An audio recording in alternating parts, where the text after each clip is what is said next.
কে ছিল আমার makeup exam, কিন্তু আমি শেষ পর্যন্ত এক্সামটা দিতেই পারলাম না। কিন্তু কেন দিতে পারলাম না তার জন্য দেখতে হবে ভিডিওটা প্রথম থেকে শেষ পর্যন্ত। তো হ্যালো এভরিওয়ান, আমি তিথি। আজকে আমি ঘুম থেকে অনেক ভোর ভোর উঠেছিলাম। আজকে ছিল আমার মেকআপ এক্সাম। প্রথমে আমি ঘুম থেকে উঠে ফার্স্ট হচ্ছে বিছানাটা গজ করে তারপর আমি ব্রেকফাস্ট করে নিয়েছিলাম। আজকে ব্রেকফাস্টে ছিল একটা ডিমের চিলা টাইপের। তো খেয়ে আমি ঝটপট করে চলে গিয়েছিলাম মেকআপ ক্লাসে। সেখানে গিয়ে দেখি প্রায় সবাই এক্সাম দিতে প্রায় শুরু করে দিয়েছে, সবার সাজানো অনেকটা হয়ে গেছে। গিয়ে একে একে আমি সবার মেকআপটা দেখলাম। কেউ বৃদ্ধি সাজাচ্ছে, কেউ ব্রাইডাল সাজাচ্ছে, কেউ আবার রিসেপশন করছে, কেউ আবার দারুণ দারুণ সব সাজিয়েছে। এই মেকআপটা দেখো, এটা হচ্ছে একটা রিসেপশন মেকআপ করেছিল, এটা হচ্ছে একটা বৃদ্ধি, আর এটা হচ্ছে ব্রাইডাল। এই তিনটে লুকই হয়েছিল। তো সবাই সব লুকই দারুণ করেছিল।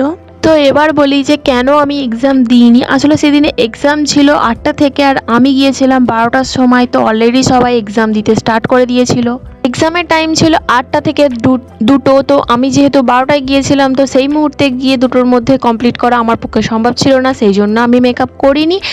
আর আমাকে ডেট দেওয়া হবে বলেছে পরে। আর এই যে এক্সামটা হয়েছে, এই এক্সামের অলরেডি রেজাল্টও বেরিয়েও গেছে, ফার্স্ট সেকেন্ড থার্ড হয়েও গেছে।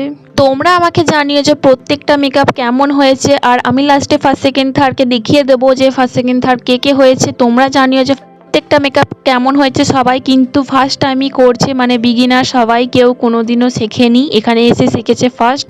তো আজকের এই ভিডিওটা এই পর্যন্তই। ভালো লাগলে অবশ্যই একটা লাইক করে দিও, আর চ্যানেলটাকে সাবস্ক্রাইব করে পাশে থেকো। আর ফেসবুক থেকে দেখলে অবশ্যই ফলো করে দিও। বাই।